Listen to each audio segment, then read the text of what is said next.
बच्चों जय श्री कृष्णा। सभी 11वीं के एग्रीकल्चर विद्यार्थियों को हार्दिक शुभकामनाएं। उन्होंने एग्रीकल्चर सब्जेक्ट का चुनाव किया। आज मैं आपको इस एग्रीकल्चर सब्जेक्ट के बारे में और एग्रीकल्चर विषय वस्तु के बारे में, इसके स्कोप्स के बारे में बताने वाला हूँ। देखो, लोगों की जो सोच है वो ये है कि एग्रीकल्चर का मतलब होता है कृषि, खेती, किसानी, खेती का कार्य, जिसको लोग समझते हैं कि ये अनपढ़ लोगों का काम है, कम पढ़े लिखे लोगों का काम है, बिना दिमाग वाला काम है। तो देखिए, मैं बताना चाहूँगा कि कृषि जो विज्ञान है ये कला और विज्ञान का संयोग है। खेती करना एक कला और एक विज्ञान है, कला के साथ में विज्ञान का मिश्रण है। इसलिए एग्रीकल्चर एक अनपढ़ व्यक्ति का काम नहीं है। हाँ, परंपरागत कृषि जो किया करते थे वो एक अलग बात है, लेकिन वर्तमान में तकनीकी जो शिक्षा आई है, कृषि के अंदर जो तकनीकी संस्करण हुआ है, अधिक उत्पादन प्राप्त करने के लिए जो कृषि बोर्डों का गठन हुआ है, भारत के अंदर जो दिल्ली है वहाँ पर जो आपका कृषि अनुसंधान केंद्र बना हुआ है, वहाँ पर क्या क्या काम होते हैं। अच्छा, एक चीज़ और देखिए कि वर्तमान समय में देखा जाए तो सभी क्षेत्रों में आपको रस मिलेगा, भीड़ मिलेगा, लेकिन कृषि विज्ञान का एक ऐसा क्षेत्र बचा हुआ है, इसके ऐसे स्कोप्स बचे हुए हैं जिनकी आवश्यकताएं टिल देन आगे तक भी बनी रहेंगी और अभी वर्तमान में भी बनी हुई है। जिस प्रकार से एक व्यक्ति की जो मूलभूत आवश्यकताएं होती है, रोटी, कपड़ा और मकान, 3 मूलभूत आवश्यकताएं, तो उसमें से जो रोटी है, कपड़ा और मकान है, तीनों आवश्यकताओं को पूर्ण करने वाला सब्जेक्ट होता है कृषि विज्ञान। या तो मेडिकल साइंस है, बीमार पड़ने को उपचार लेना पड़ेगा, और उससे भी ज़्यादा खाना तो रोज़ खाना पड़ेगा, कपड़े रोज पहनना पड़े, तो हमें कृषि पर तो निर्भर रहना होगा। लेकिन कृषि को उच्च तकनीकों से किया जाए तो अधिक उत्पादन प्राप्त हो। अच्छा, कृषि में कृषि ही नहीं होती है, कृषि के साथ अन्य अन्य उद्योग भी किए जाते हैं। बहुत सारे ऐसे उद्योग हैं जो कृषि और कृषि पर आधारित जो उत्पाद है उनसे संचालित होते हैं। अच्छा, कृषि क्षेत्र में आपको पता होगा कि इतनी पोस्टें और इतने क्षेत्र हैं कि व्यक्ति इसके अंदर एक बार आने के बाद अपने क्षेत्र को अपने आप डेवलप कर लेता है, कभी बेरोजगार नहीं हो सकता वो। और तो और एक कृषि विषय में स्नातक किया हुआ विद्यार्थी यदि कृषि को भी अपना एक लक्ष्य बना ले तो वो एक अच्छा जॉब से भी ज़्यादा धन का अर्जन कर सकता है। नई तकनीकियों से वो कृषि करने का काम करेगा। तो मैं आपको आज यहाँ पर, क्योंकि आपकी बुक्स का जो पहला लेसन है कृषि विज्ञान की, जो आपकी बुक्स है 11 की, उसका पहला लेसन है भारतीय कृषि का इतिहास, यानी भारत में कृषि कब से स्टार्ट हुई, प्राचीन काल से है वहाँ से, और उसके बाद एक भारतीय कृषि का जो इतिहास हुआ है, इसकी आवश्यकता क्यों पड़ी है, अकाल पड़ा, उसके बाद में कृषि बोर्ड का गठन हुआ, फिर फिप्स का गठन हुआ है। इस प्रकार से ऐसे करते करते और दिल्ली में जाकर के अनुसंधान केंद्र इसका बना, वर्तमान में भी दिल्ली में है, जहाँ पर कृषि से संबंधित प्रक्रियाएं की जाती है, पौधों में प्रजनन किया जाता है, सब काम होते हैं।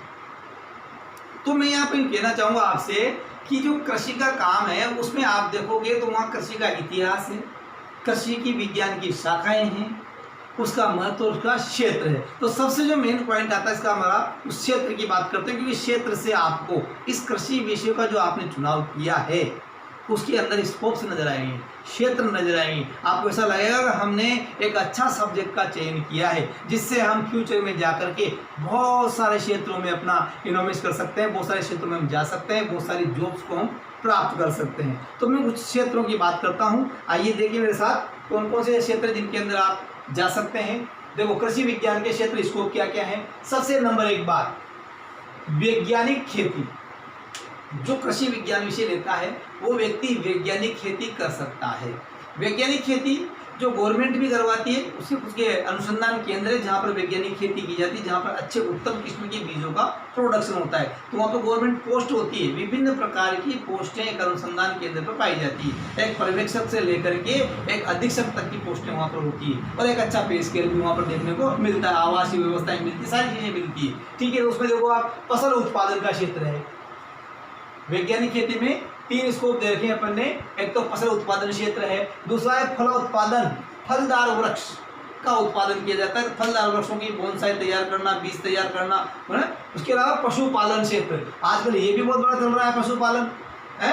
अच्छी अच्छी किस्म के नस्ल के जो होते हैं पशुओं को पालन कैसे किया जाए, उनके रोग, उनके दुग्ध उत्पादन के बारे में सारी जानकारी इसके अंदर दी जाती है। तो वैज्ञानिक खेती का एक क्षेत्र है, ये भी हमारे विज्ञान तो कृषि विज्ञान क्षेत्र है, उसके एक स्कोप में आता है वैज्ञानिक खेती। दूसरा आता है आपका सेवा क्षेत्र। अगर आप सेवा क्षेत्र की बात करें कि कौन कौन से क्षेत्रों में आप कृषि विज्ञान की सेवाएं दे सकते हैं, तो पहला आता है कृषि का प्रसार। कितने ऐसे संस्थान हैं जिनमें कृषि के प्रसार से संबंधित पद होते हैं, पोस्टेज होती है, उनके अंदर अपॉइंटमेंट देकर के इस कृषि का प्रसार किया जाए। जैसे कि किसी का बीजों का, फसलों का, कीटों के बारे में, इधर से नई नई जो किस्में आती है उसके बारे में, बोने के तरीके के बारे में, कृषि प्रबंधन के बारे में जानकारी देने की जो पोस्टेज होती है उनके अंदर कृषि प्रसार बोला जाता है। उसके अलावा कृषि उत्पादन कंपनियां, बहुत सारी इंडिया के अंदर ऐसी कंपनियां जो कृषि का उत्पादन करती है, यानी कृषि उत्पाद कंपनियां जो अपना खुद का इंडस्ट्री बना करके खुद के बीजों को प्रोडक्ट करती है और उनको मार्केट में बेचती है, और उसके लिए वो किसानों से मिलकर के उनके खेतों में उनकी खेती करवाती है। तो कृषि उत्पादन कंपनियां हैं। इन कंपनियों में राजफेड है, राजसिको है, इस प्रकार की कंपनियां होती है। उनके अंदर भी कृषि का जो है क्षेत्र माना जाता है, उसमें भी पोस्टेज होती है। इसके अलावा कृषि शिक्षण, आपको पता है कृषि विश्वविद्यालय हैं, कृषि विद्यालय है, कृषि की सेमिनार्स होती है, गोष्ठियाँ होती है, बहुत सारी चीज़ें ऐसी जो कृषि शिक्षा के अंदर काम आती है। एजुकेशन डिपार्टमेंट भी कृषि का जो ज्ञान दिया जाता है उस क्षेत्र में भी आपका जो स्कोप बन जाता है। इसके बाद है कृषि अनुसंधान क्षेत्र। कृषि की जो नए नए क्षेत्रों में कृषि अनुसंधान क्षेत्र भी आता है।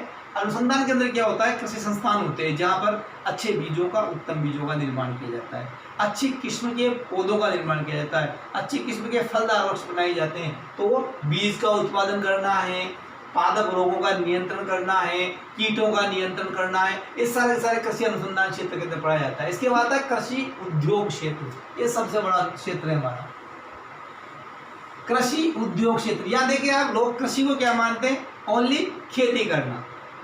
खेती करना नहीं है, कृषि पर उद्योग भी है।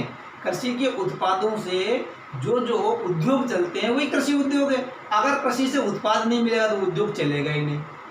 तो जो रॉ मटेरियल है वो कहाँ से मिलेगा, कृषि के उत्पाद से। तो कृषि उद्योग पर कौन कौन से उद्योग आधारित है, इन सब उद्योगों में आपको पता है गवर्नमेंट का हस्तक्षेप भी है, कुछ सरकारी क्षेत्रों में भी है, कुछ निजी क्षेत्रों में भी है। जैसे शक्कर का देख लो आप, सरकारी क्षेत्र में भी है और निजी क्षेत्र में भी। डेयरी का देखो आप, तो यहाँ पे मैंने दो भाग कर दिए हैं। देखो आप, कृषि उद्योगों में डेयरी उद्योग, डेयरी में क्या आता था, दुग्ध और दुग्ध से निर्मित होने वाले अन्य पदार्थ, जिससे मक्खन है, दही है, घी है, ऑल ऑफ देम, ये सब का सब डेयरी उद्योग के अंतर्गत है। और डेयरी, सरस डेयरी चलती है और गवर्नमेंट की भी प्लांट्स हैं वो चलते हैं, तो उनमें बहुत सारे कार्मिक काम करते हैं, बहुत सारी पोस्टेज होती है। तो डेयरी उद्योग है, शक्कर उद्योग है, वस्त्र उद्योग है, दवा उद्योग है, तैयार खाद्य सामग्री उद्योग, आजकल चिप्स वगैरह पूरा पता नहीं क्या क्या चीज़ें जो कृषि उत्पाद ही है उनको थोड़ा सा प्रसंस्करण करके, प्रसंस्करण का मतलब होता है उनको नए रूप में डाल करके। आलू है, आलू 20 रुपये किलो, 30 रुपये किलो बिकते हैं, लेकिन आलू के अगर चिप्स बना करके और उनको एक नया लुक दे दिया जाए और पैकिंग दे दी जाए तो वही आलू आपको 4 से 5 गुना ज़्यादा आमदनी दे सकते हैं। उसे बोलते हैं प्रसंस्करण करना। तो देखो आप, तैयार खाद्य सामग्री उद्योग चल रहे हैं, ये गवर्नमेंट क्वार्टर में चलते हैं। इसके अलावा तंबाकू उत्पादन उद्योग है। इसको दूसरी तरफ बात करें इन्हीं उद्योगों की, तो खाद, उर्वरक और वर्मी कंपोस्ट। खाद होती है गोबर वाली, जानते ही आप। उर्वरक होता है यूरिया वगैरह, जो रासायनिक खाद होते हैं वो उर्वरक बोलते हैं। वर्मी कंपोस्ट होता है केंचुए द्वारा बनाया हुआ खाद, ठीक है। इन सब के उद्योग चल रहे हैं, ये सब के सब कृषि पर आधारित है और कृषि के उद्योग के नहीं। बीज उत्पादन है, अच्छे अच्छे बीजों का उत्पादन करते हैं और बीज नाम से बिकते हैं। राजफेड के बीज देखो आप, जो सरकारी से मिलते हैं ऐसे बीज ही होते हैं, वो प्रमाणित बीज होते हैं। प्रमाणित बीज भी अलग अलग प्रकार होते हैं, प्रजनन बीज होते हैं, प्रमाणित बीज होते हैं, मूल बीज होते हैं, आधारी बीज होते हैं। इस प्रकार से प्रमाणित बीज तैयार होते हैं। पौध यानी नर्सरियाँ तैयार होती है जहाँ से पौधे बिकते हैं, बड़ी बड़ी नर्सरियाँ हैं जहाँ से प्रमाणित पौधों को बेचा जाता है और वो लाखों रुपए कमाते हैं। इसके अलावा कृषि उपयोगी रसायन उद्योग, कृषि में काम आने वाले ऐसे रसायन भी हैं जैसे फ्लोरोजिन होता है ना, बहुत सारे ऑक्सीजन हार्मोन से युक्त रसायन होते हैं जिनसे कि फसल के उत्पादन बढ़ जाता है। कीटनाशी भी होते हैं जिनसे फसलों के कीटों को मारने में काम लेते हैं। जिसका कृषि यंत्र निर्माण, ये भी एक बहुत बड़ा उद्योग फल फूल रहा है अभी कृषि। अभी आपको पता हो तो कुछ दिनों पहले, विदिन 2-4 दिन के पहले आपने देखा होगा तो हमारे जो राजस्थान सरकार है वो कृषि यंत्र निर्माण को किराए पे देने पर तैयार है। नया विभाग डेवलप हुआ है जिसमें सरकार कृषि यंत्र खुद मैनेज करेगी और गरीब किसानों को उन कृषि यंत्रों को किराए पर देगी। और वो भी किससे, सहकारी के द्वारा दिया जाएगा, जो कम पैसे में उनको जो है उनका काम कर लेंगे। वो खरीद नहीं पाते तो वो किराए से भी। तो कृषि यंत्र निर्माण उद्योग भी इसी के अंतर्गत आता है, कृषि उद्योग के अंतर्गत। अब देखिए आप, कृषि उपज व्यापार अंतिम चरण है इसका, स्कोप का, कृषि उपज व्यापार, यानी कृषि की उपज का व्यापार भी करते हैं। हम तो बोते हैं, उत्पादन करते हैं और उसको बेच देते हैं, विक्रय कर देते हैं। विक्रय करने के बाद उसी प्रोडक्ट का, उसी उत्पादन का एक से दूसरी जगह, दूसरी तीसरी जगह पर क्या होता है, स्थानांतरण होता रहता है। उसे बोलते हैं कृषि उपज व्यापार। तो एग्री बिजनेस कहलाता है वो।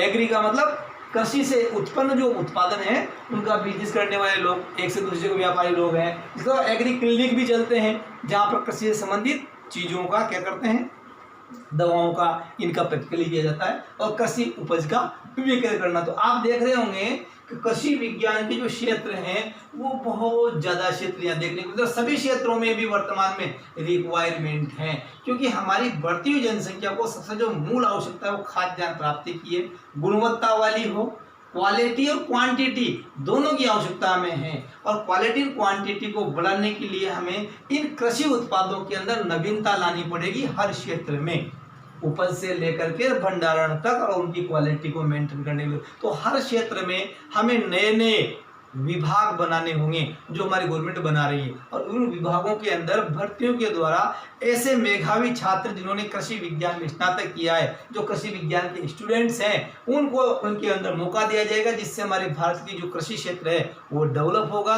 और कृषि में हम, जो कि एक समय था 1963 में हमारे यहाँ पर एक क्रांति आ गई थी। ई नॉर्मन बोरलॉग ने गेहूं की बोनी किस्म का इजाद किया था, और तब से हमारे देश के अंदर हरित क्रांति मानी जाती है, यानी हम खाद्यान्न के मामले में संपूर्णता प्राप्त कर चुके थे। लेकिन आप जानते हो जनसंख्या दिनों दिन बढ़ रही है, खाद्यान्न की कमी तो होनी है। तो हमें निश्चित रूप से इस कृषि के क्षेत्र में कुछ इस प्रकार के आमूलचूल परिवर्तन करने पड़ेंगे, जिससे हमारा उत्पादन भी बढ़ता रहे, गुणवत्ता भी आती रहे, जैविक उत्पादन तैयार करने लगेंगे। तो मैं मानता हूं कि कृषि क्षेत्र में एक से अधिक विकल्प, एक से अधिक स्कोप यहाँ पर देखने को मिलते हैं। और साथ ही हमारा विवेक, हमारा ज्ञान इतना बढ़ चुका होता है कि हमारे जो देश की जनसंख्या है 70% जनसंख्या जो कि कृषि पर आधारित है, कृषि पर निर्भर है, और वो वही परंपरागत कृषि का कार्य कर रहे हैं, जिससे वो तकनीकें भी वही परंपरागत काम में लेते हैं। अगर हम कृषि विषय लेकर के इसकी पढ़ाई करते हैं तो निश्चित रूप से हम इन कृषि की तकनीकों को सीखेंगे, जानेंगे, तो हम उनसे परंपरागत कृषि में आधुनिक तकनीकों का जब मिश्रण कर दिया जाएगा तो ऐसी स्थिति में आप समझो कि उत्पादन कई गुना बढ़ जाएगा। तो आज अपन ने जो बात की है वो आपका जो पहला चैप्टर था उसी का एक टॉपिक है ये, कि कृषि विज्ञान के क्षेत्र कौन कौन से हैं। तो इस प्रकार से आप देख सकते हैं कृषि विज्ञान में क्षेत्र की कमी नहीं है। ओके, इसके बाद में जो है अपन नेक्स्ट क्लास के अंदर नेक्स्ट लेसन की बात करेंगे, या इसी लेसन के जो बाकी बचा हुआ है उसकी बात करते हैं। Okay, thank you.